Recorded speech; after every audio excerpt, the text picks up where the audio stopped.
My father was a Presbyterian minister and a fly fisherman. My younger brother Paul and I probably received as many hours of instruction in fly fishing as we did in all other spiritual matters. What do you want to be when you grow up? Minister, I guess. What are you going to be? Professional fly fisherman? There's no such thing. And there could be no better place to learn than the Montana of my youth. It was a world with dew still on it, more touched by wonder and possibility than any I have since known. Who's that? Who? There.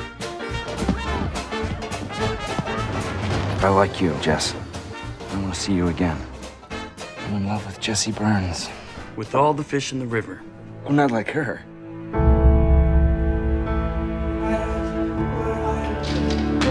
You're picking your brother up too much lately.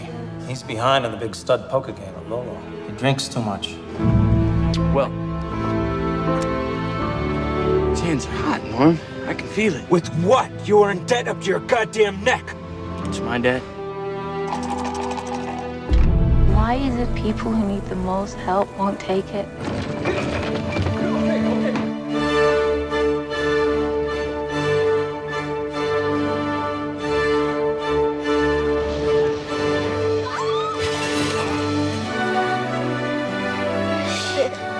When I am alone in the half-light of the canyon, all existence seems to fade to a being with my soul and memories, and a river runs through it.